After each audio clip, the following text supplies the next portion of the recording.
Cara, please stand. In the bizarre case that's still making headlines. He got out of the truck and said, I can't do this. I'm not going to do this. She said, get back in the truck. Suck it up. Was it to end his suffering or to become more popular and famous herself? If you really look at it, Your Honor, she's really desperate for attention. Her boyfriend died, and now she's the grieving girlfriend. Tonight we're going back with his family to the very place where it happened. The idea that this is the spot that he was in. It shouldn't be in a parking lot. His grieving and speaking out to 2020. How did you even wrap your mind around that? He was a kid. He was ours. He was our kid. The private video diaries. I feel, what's the word? Recorded just weeks before his death. I'm differently wired from everyone else. Like there's something wrong with me. Her secret cell phone text messages goading him on. Okay, so you want to kill yourself? When are you going to do it? That doesn't make her behavior okay or good. But the question is it criminal? She said you don't want to take your life. You don't want to. She said this to him for 2 years. Until she eventually says, do it. Can words kill? Good evening, I'm Elizabeth Vargas. And I'm David Muir. Can words kill? That is the question at the heart of a courtroom drama that captivated parents across this country this week. The outcome of which stunned legal experts. A groundbreaking conviction involving 2 young people, essentially saying that text messages and phone calls can lead to suicide. And those messages were directed at a vulnerable young man nicknamed Coco. So isolated, the last moments of his life seemingly influenced by texts and a phone call from a teenage girl. We want to know your thoughts, so join our online conversation. Here's Deborah Roberts.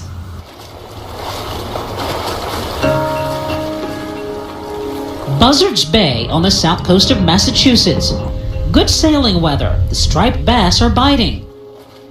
And in Mattapoisett, the views from the historic light at Ned's Point, built to guide whaling ships to safe harbor, are as spectacular as ever. It's the kind of summer Conrad Roy would have loved. Conrad's aunt, Kim Bozzi. Tell me about him as he was growing up. He was kind of like the instigator in our family. He's the kid that never got in trouble. He'd start the trouble, but he somehow got away with it. Athletic? Oh yeah. Played baseball. He loved baseball. Conrad, whose family calls him Coco, excels, at least academically, in high school. He graduates in 2014 with good grades and test scores high enough to win him a free ride at a state college. But he's unsure whether to go off to school or join the family tugboat business. And did Conrad like it? Yeah, he loved it. He loved being on the water. He got his captain's license at the age of 18, which is pretty awesome. A life by the sea with so much promise. But Conrad is adrift. Hi, this is Conrad Henry Roy III, reporting to you about what's going on through my mind, what's going on through my head the last few days. Confiding deep emotional distress in private video diaries. I've created a monster out of myself the past few years because of my depression, racing thoughts, suicidal thoughts. It is a hard video to watch. I think we see a very troubled teenager who's obviously going through a multitude of emotions and issues. The hardest thing for me is to be comfortable in my own skin. After his parents' divorce in 2011, he begins a downward spiral. Depression, a stay in a psychiatric facility, and several attempts at suicide. I feel, what's the word? I feel like I'm differently wired from everyone else. But this story really begins with his chance encounter with a girl. Conrad meets Michelle Carter while both are visiting relatives in Florida. She's a year younger and lives in Plainville, an hour north of Conrad's hometown. Like Conrad, she's athletic, a softball player. Coach Ed McFarland says she was a decent shortstop and a nice girl. Quiet kid. Never known her to do a mean thing. Would do whatever she could to help you in the process. Classmates would later vote Michelle most likely to brighten your day. But But Sarah Congi, a reporter for ABC Boston affiliate WCVB, says Michelle was also struggling. She suffered from depression, and she had an eating disorder. We know she took antidepressants. Something that seemed to bother Michelle most, making and keeping friends. But Michelle's new friend, Conrad, apparently fills the void. They fall into an intense Facebook, texting, all hours of the day and night, on again, off again, virtual romance. One even Conrad's mother knew very little about.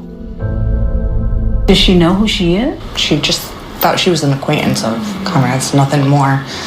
In fact, we can't find a single photo of the teens together. They meet in person only 2 or 3 times. The relationship almost entirely electronic. They were intimate with each other over text message because they talked so much about their personal feelings. But were they a traditional boyfriend and girlfriend? It's hard to say. But the relationship is clearly intense. Conrad sends Michelle this selfie. If you only knew what's inside my head. In a Facebook exchange early on, Conrad tells Michelle about his brush with death. I tried to kill myself. How did you try to kill yourself?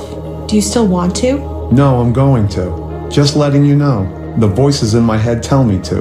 Later, he confides he's planning to try again. I want to die. I know you want to and you research it and everything, but are you actually really gonna do it? Yeah, if I can find a way to 100% work. He tells her pretty definitively early on that he wants to die and that he has a plan to die and that he's going to do it. By the summer of 2014, Conrad, on his own, combs the internet hundreds of times, searching terms such as cyanide, death by cop, and easy ways to find poisons. He sends Michelle a photo of a rifle and a noose hanging from a tree. Then Conrad hints they should do something together. We should be like Romeo and Juliet at the end. Ha ha. I'd love to be your Juliet. But do you know what happens at the end? Oh, yeah. No, we are not dying. Dan Glon's a reporter for Mass Live, a digital news outlet. There's these weeks and weeks of messages where Conrad Roy is saying, I'm depressed, I want to die. And he says this to her over and over. She's overwhelmed by this caretaker role she has with her boyfriend. She can't handle it. Michelle, also emotionally fragile, repeatedly tries to talk him out of it. Conrad, stop. You're not gonna do it. I know you won't. I don't want you to. No, I actually am. You have so much to live for. Please don't. For 2 years, the relationship builds, the star-crossed teens discussing all kinds of things online. But Conrad's obsession with suicide runs through it like a sinister thread. And for most of that time, Michelle consistently encouraging him to get help. I'm never going to be better. I have to accept that. You're in a dark tunnel, but it's not gonna last forever. You'll find the light someday. She's encouraging him to stay alive. She's trying to pull him away from that darkness. When she's hospitalized for an eating disorder, she asks Conrad to join her. You aren't gonna get better on your own. You need professional help like me. People who know how to treat it and fix it. Conrad warns Michelle not to tell anyone who could stop him, and she doesn't. And the only way I'd hate you is if you told people about this. You hear me?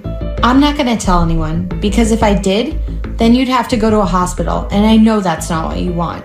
On the 4th of July, 2014, Conrad is talking more and more about ending his life. I wish I had a gun. Would you use it? Yes. His family says they know nothing about these messages and think he's feeling better emotionally. The morning of July 12th seems to begin as a typical summer day for Conrad Roy. He goes to Horsenet Beach with his mom and younger sisters. They walked on the beach, and his mother talks about how he seemed more optimistic. She kind of felt a little more encouraged that maybe he was moving forward, and that it was a good day. Ominously, though, instead of swimming or sunbathing, Conrad spends most of the afternoon in the car, feverishly texting with someone. That evening, Conrad tells his mom he's going to see a friend. His mother asks, will you be home for dinner? And he says he doesn't know, he doesn't think so.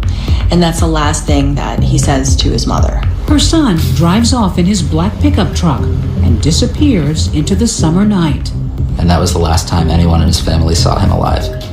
When we come back, searching for Conrad and the haunting messages on his cell phone that will shatter two families. Stay with us.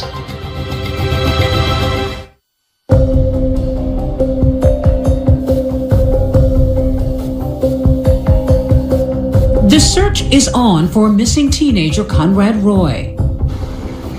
He had driven off from his mother's house in Fairhaven, Massachusetts on a Saturday evening, supposedly to visit a friend. But by Sunday morning, he still wasn't home. You could tell she was worried. And I said, well, you really need to call the authorities and see if they can start searching for him. With no word from her son, a frantic Lynn Roy contacted the Fairhaven Police Department. An officer was soon on the case and began searching. He wound up in this Kmart parking lot. And I saw at the corner of my eye a black F-250 parked over there. Parked right over here. Right over there. Fairhaven officer Dave Correa finds the black pickup truck. Conrad's lifeless body behind the wheel. He's gone, his life over at age 18. I'd seen enough people that were gone to realize just by looking at him that he was gone, that there was nothing that anybody was going to be able to do for him. In the back seat, this portable water pump, powered by a gasoline engine. Running that engine with the windows closed filled the truck with a lethal cloud of carbon monoxide gas, enough to kill anyone inside in 20 minutes flat. Deadly as a loaded gun. It's immediately clear that it's a suicide. They contact his parents, and Lynn Roy learns that her son has died. And I just grabbed my sister and hugged her as tight as I could, and she... How did you even wrap your mind around that? You can't. There's no way. He was a kid. He was ours. He was our kid. Conrad had left notes at home for his family and Michelle Carter. He thanks her for being there for him, for supporting him, for sticking with him as he went through all these struggles and mental health problems. Immediately, Conrad's grieving family is comforted by a friend of his they had scarcely known existed, Michelle. She begins trying to establish a relationship with Conrad Roy's family, with his mother Lynn and his younger sister Camden, telling them that Conrad would have wanted them to stay strong and to not break down over him. She begins texting, calling, emailing. I am so sorry I didn't do enough to save him. I have never tried harder in my life to help fix someone. Michelle, who most of Conrad's family and friends had never met, also attends his wake and his funeral. And Michelle Carter was showing up at these various times. Yeah. And even asked for part of his ashes? Yeah. Yeah, she wanted to go through his room and take some of his belongings. What did you all make of that? That's when things started to get a little weird. It was like, yeah, you don't do that. One thing that she does is she begins organizing a charity baseball tournament for Conrad. On a Facebook page, she says she wants to be an anti-suicide activist. Even though I cannot save my boyfriend's life, I want to put myself out there to try to save as many other lives as possible. And something else a little spooky. Even after his death, Michelle continues texting Conrad. Today it has been 1 month since you passed. It was a hard day for all of us. I hope you were looking down with a smile. Meantime, Fairhaven police are working what seems to be an open and shut case of teen suicide until a detective thinks to check Conrad's cell phone. I got the call the next day from Detective Gordon. He wanted to know where the phone was. He had gotten the code from the family. I told him where it was, and of course the rest is history. On that phone, some very strange text messages with Michelle Carter. I don't get why you don't just overdose again, but go somewhere in private. You already know it works. She actually begins to almost agree with him. Like, okay, so you want to kill yourself? When are you going to do it? How are you going to do it? You're really going to do this? Yeah. Okay, there's no turning back now. Starting about on July 2nd, she starts saying, "Are you serious? Like, you should just do it." In early July, after Conrad apparently fails to go through with an overdose of sleeping pills, police say Michelle seems not relieved, but irritated. I knew you weren't gonna try hard. I feel like such an idiot. Why? Because you didn't even do anything. And I poured my heart out to you thinking this was gonna be the last time I talked to you. I thought you really wanted to die, but apparently you don't. I feel played and just stupid. She's almost bullying him about it. Tonight? Eventually. See, that's what I mean. You keep pushing it off. Authorities are stunned to find that in the last week of his life, Michelle asks Conrad when he's going to kill himself more than 40 times. When are you gonna do it? I'll let you know when. Well, is it gonna be soon? Whenever he had doubts, she diminished them. Whenever he had guilt about leaving his family, she assured him that she would comfort them. Everyone will be sad for a while, but they will get over it and move on. Still ahead. Talking to Michelle Carter. Detectives go to school. Michelle Carter's school. So the reason why we came out here is because we were looking into Conrad's unfortunate passing. How will the senior most likely to brighten your day explain all those text messages? They read my messages with him, I'm done. His family will hate me and I could go to jail. Stay with us. 2020 continues with Can Words Kill? It seems everyone's talking about teen suicide. The Tony Award-winning musical Dear Evan Hansen taking on that difficult subject. Can anybody see? Is anybody waiting? Is anybody waiting?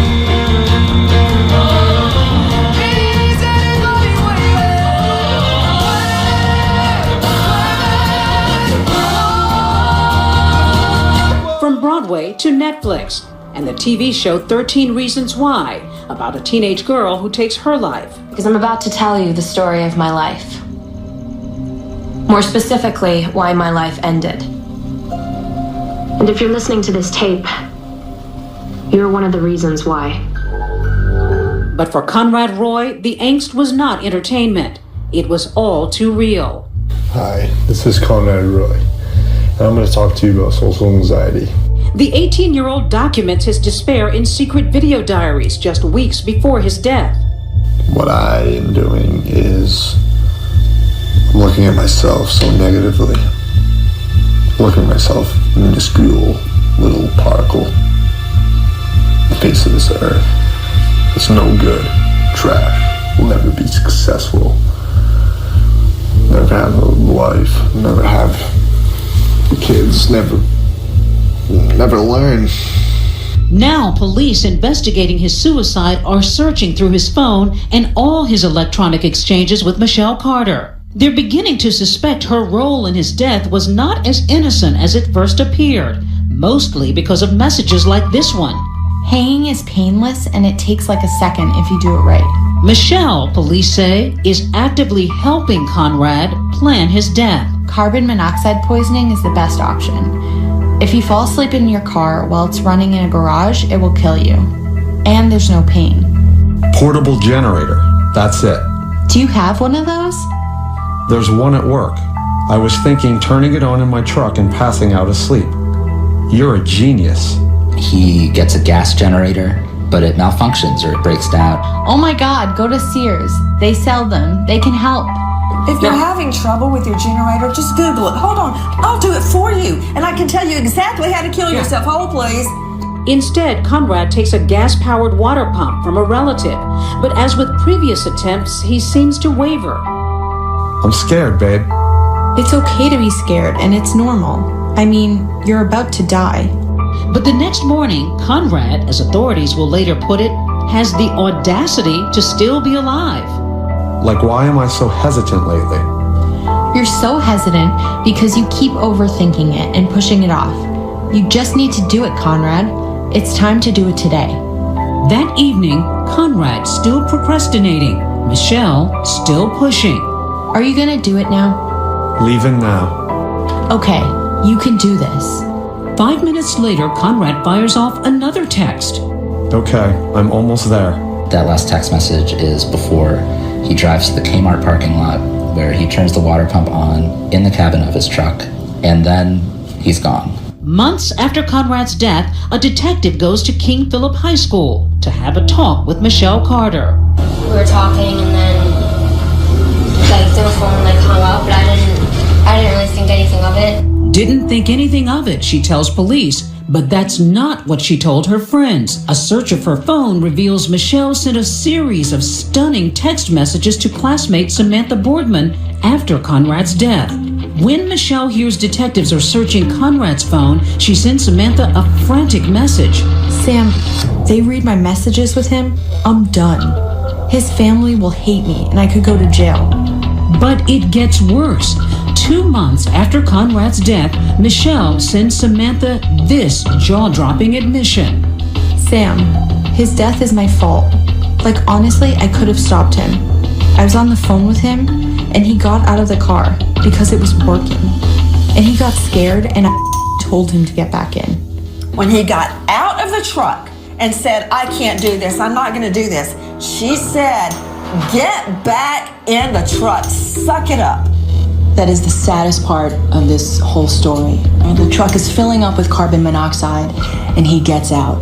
And she tells her friend Sam that she told Conrad to get back in the truck. She did not call police, she did not call her parents, his parents, nobody. She sat there, waited for him to die, and then texted her friends, OMG, I think my friend just committed suicide. Michelle goes on to tell Samantha, I couldn't have him live the way he was living anymore. I couldn't do it. I wouldn't let him. I could have stopped him, but I did it.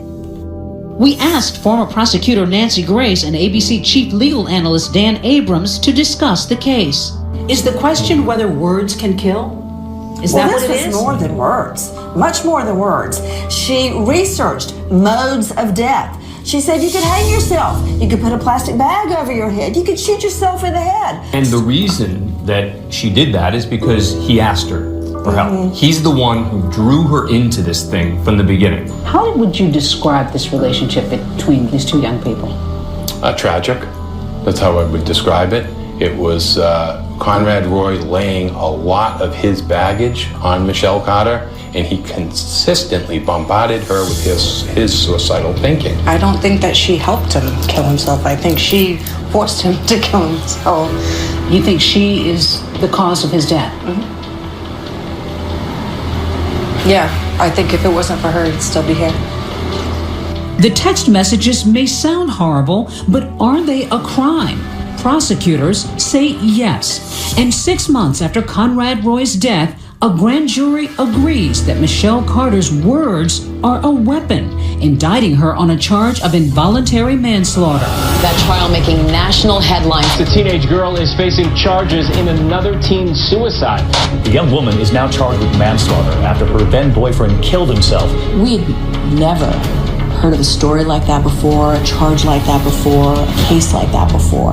What's novel about it is the technology, that we don't have to be at the crime scene, that we can still be present when somebody's committing a crime because we're on the phone with them, we're talking to them, we're in their head. She was virtually present. The trial up next. And look who takes the stand. Michelle Carter, but not for the reason you might think. Stay with us. We're going to turn now to a pretty shocking story playing out in court right now. She faces up to 20 years if convicted. Prosecutors say because of what was written in those texts. The case some are calling Death by Text captures the full attention of the country. The defense claims that Roy had planned the suicide and that Carter's words did not alter his plan. Michelle Carter charged with involuntary manslaughter for allegedly causing the death of Conrad Roy, a boyfriend she'd only seen in person 3 times. It's a controversial accusation. This was new legal territory. This was potentially precedent setting in the state of Massachusetts, that someone could be held accountable for involuntary manslaughter based on their words, or in this case, their texts. Can you be responsible for killing someone from miles away with words alone? What she said is reprehensible. And it is just bone-chilling. But that's a separate question from, is it criminal? On the day of jury selection in Michelle Carter's manslaughter trial in Taunton, Massachusetts, the case takes a whiplash turn. Today was supposed to be the day that they would begin the process of selecting 16 jurors for this trial. But in a relatively surprise move, first thing this morning, Michelle Carter chooses not to have a jury decide her fate. Has anyone promised you anything or threatened you in any way to make you forego your right to a jury trial? No.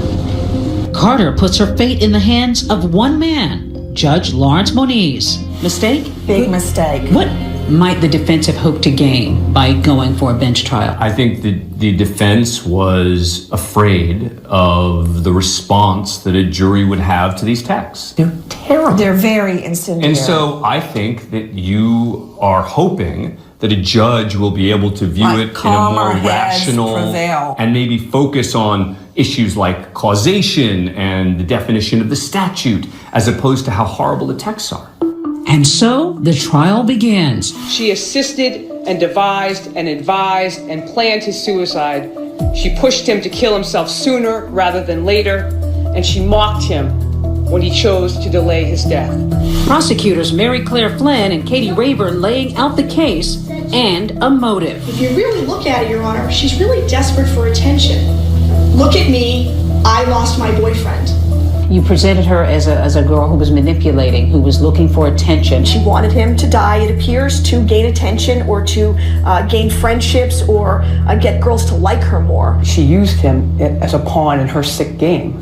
The prosecution's first witness, Conrad's mom, Lynn Roy. So you said that you brought him to either a hospital in October of 2012? October 3rd. What was the reason for that? Because he was having suicidal thoughts. Prosecutors called 14 witnesses. The officer who found Conrad in the parking lot Appears to be Mr. Conrad Roy. the medical examiner who determined it was carbon monoxide that killed him, and most important, Michelle Carter's classmates, those girls she so desperately wanted to befriend. At 8:25, does Michelle Carter send you now another text that you received later on that night? Yes. And what does she tell you? I think he just killed himself. She testifies about that incriminating text from Michelle. I was on the phone with him, and he got out of the car because it was working. And he got scared. And I told him to get back in. Isn't that pretty incriminating stuff? Yeah. Yes, I mean, and she goes on to say, I could have called police. I could have called his family, but she didn't. What she did do within 3 minutes is start texting the guy she was trying to date and her other friend, Sam Boardman, and talking to them about, oh, it's all about me. What am I going to do now? She essentially put him back into a gas chamber. She listened to him gasp for air, take his last breath, and die. And she did nothing. Michelle's defense resting nearly entirely on one witness, psychiatrist Peter Bregan. How could the girl who's most likely to brighten your day encourage her boyfriend to take his life? The short explanation is she thought that was the only way to help him. She had had a drastic change in medication 3 months earlier. Dr. Bregan testifies Michelle was under the influence of involuntary intoxication caused by her antidepressants, and she was overwhelmed by what he calls Conrad's abusive talk of suicide. She didn't want him to take his life. She said, "You don't want to take your life. You don't want to." She said this to him for 2 years. Until she eventually says, do it. She said, if that's what you want, do it. She breaks. She breaks under his pressure, under the drugs. What did you make of the psychiatrist saying that she was involuntarily intoxicated? She's a teenager, she's got emotional troubles, and she's taking Yes, medication. she's evil. That is her trouble. What doesn't the world understand about Michelle Carter? That she loved Conrad Roy. She really cared for Conrad Roy.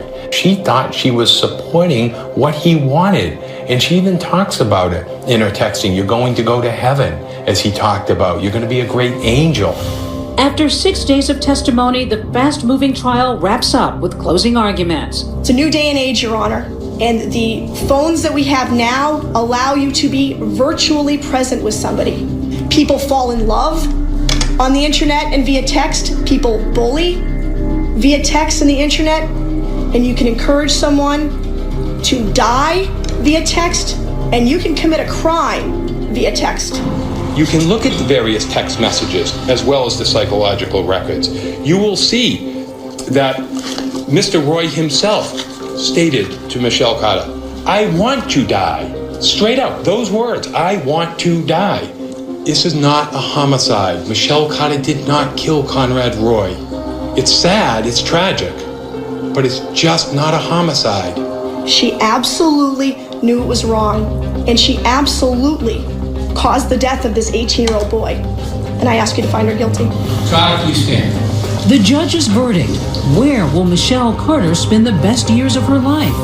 When we come back, I think a lot of people were a little surprised that that's what actually happened. Stay with us. June 16th, 2017. Decision Day at the usually quiet courthouse in historic downtown Taunton, Massachusetts. The press out in full force, anticipating Judgment Day for Michelle Carter. She strides into court, escorted by court officers and her defense team. Then upstairs to hear the judge's decision on whether she caused the death by suicide of boyfriend Conrad Roy. It was a packed courtroom, and many relatives of Conrad Roy were filling the first couple of rows. More than a half dozen white-shirted court officers stand guard near the Carter and Roy families. The right side, the first few rows filled with Conrad Roy's relatives. The left side, Michelle Carter's parents. Judge Lawrence Moniz is ready to deliver a verdict in the involuntary manslaughter trial of Michelle Carter. She's opted against a jury. We obviously expect him to say guilty or not guilty, but he chooses to give an explanation to his verdict. To provide some context for the decisions that have been made. As the judge begins to read, Michelle appears shaken, displaying the most emotion she's shown during the entire trial. Her attorney taking her hand. This court first finds that the actions taken by Miss Carter Are you going to do it tonight? constituted wanton and reckless conduct by her. The Commonwealth has not proven that said behavior caused the death of Mr. Roy. Hearing that, Michelle lets out a sob. He starts off by saying that it was not reasonable behavior, but that didn't make him kill himself. Conrad's aunt, Kim Bozzi, sits in the tense courtroom. So when Judge Moniz starts offering his verdict, and it sounds at one point that maybe she's going to be acquitted. Yeah, it was kind of like a roller coaster of emotions. All I could think about was Conrad and how she has to be held accountable. She has to be. Like, there's no way we went through all of this, you know? I thought it was going very well. It sounded like he was going to acquit her. But the judge goes on. However, this court finds that instructing Mr. Roy to get back in the truck constituted wanton and reckless conduct by Ms. Carter, creating a situation where there is a high degree of likelihood that substantial harm would result to Mr. Roy. If the judge had written this for maximum dramatic tension, I don't think he could have done a better job. For 15 minutes, this courtroom was dead silent. I could hear my pen scratching on my notepad when I was taking notes. She called no one. And finally, she did not issue a simple additional instruction. Get out of the truck. Ms. Carter, please stand. This court, having reviewed the evidence and applied the law thereto, now finds you guilty. Michelle Carter, now 20 years old, guilty of involuntary manslaughter. When you heard guilty, oh my God. 3 years of going through this, I felt good. I know that may seem odd, and I know it's a situation where there are no winners, but I felt like we won. You may be seated. The fact that we got a guilty conviction was a victory. The world would know that Conrad Roy did not commit suicide, that he was a victim of a homicide. I was very surprised. I support the judge's decision, but I really did not think the judge would have the backbone to do it. And he did. do you regret not seating a jury? If I had to do it over again, I might pick 12 people in the box. Outside, the media pouring out of the courthouse. The other way, guys, come on. Defense attorney Joseph Cataldo runs a gauntlet of cameras and microphones. I'm very disappointed with the outcome, with the verdict. We got a little closure at this point. Conrad Roy's father speaking to reporters after the verdict. This has been a very tough time for our family, and we'd like to just process this verdict that we're happy with. Prosecutor Katie Rayburn reminds everyone that, in the end, this case was about an 18-year-old boy, Conrad Roy. I know we all wish that he had the opportunity to grow up into adulthood, to become a tugboat captain, and to enjoy his future. As she speaks, Conrad's father overcome with emotion. Given the nature of this case, I would like to conclude by reminding everyone that if you have a loved one in need, or you know someone in need of help, please tell someone. A court has decided that words can kill. Are you gonna do it now? Yes, she was guilty of involuntary manslaughter, but does she deserve to be in jail? Now words will also dictate the fate of Michelle Carter. Will her words send her to prison for 20 years? Ms. Carter, please stand. Stay with us.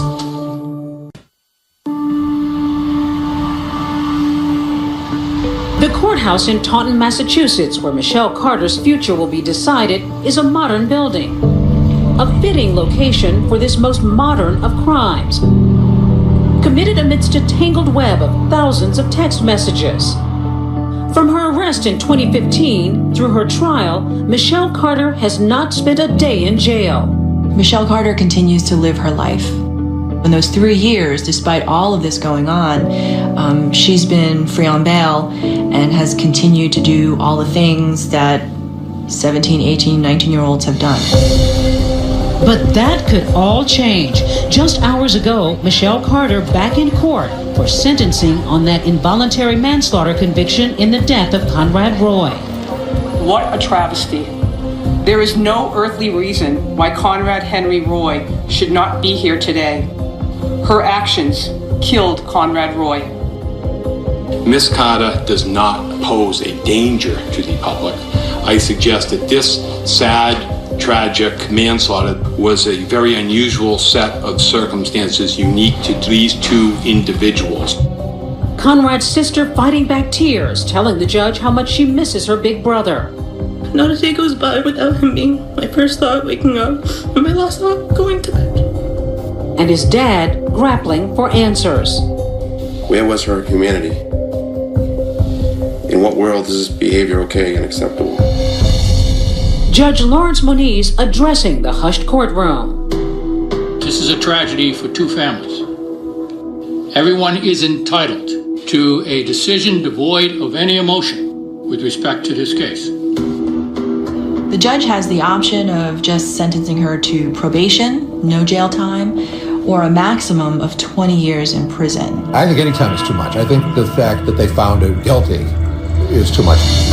But Judge Moniz decides that Michelle Carter was aware of her actions and should go to prison for her crime. I have not found that Miss Carter's age or level of maturity or even her mental illness have any significant impact on her actions.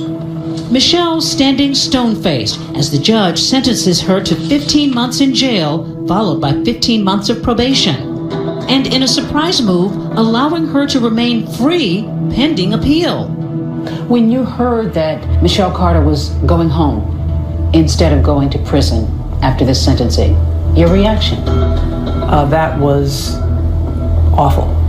This was the second time that Michelle walked out of the courtroom. We certainly felt the family's outrage that she walked out when they don't have their son. To just have her go home tonight, you know, what kind of justice is that? You don't want to know our thoughts on it. No, you don't want to. You really don't want to. What can you tell us about Michelle's feelings about what happened? She regrets it. She is remorseful over the situation, but she's a far different person today than she was then. She has to live the rest of her life in her skin, as her. One of the most hated people in the country. So, good luck with that. Conrad Roy, so young when he died. Now he will be forever 18. As for Michelle Carter, the young woman convicted and sentenced for his death, a week from tonight she'll celebrate her 21st birthday. A milestone Conrad's family says they will never see. As that appeals process now plays out, another case begins. Conrad Roy's mother, Lynn, has now filed a wrongful death lawsuit against Michelle Carter. If you or someone you know is having suicidal thoughts, you can find resources for help at abcnews.com. And that's our program for tonight. I'm Elizabeth Vargas. And I'm David Muir. From all of us here at 2020 and ABC News, thanks for watching. Have a good evening. Good night.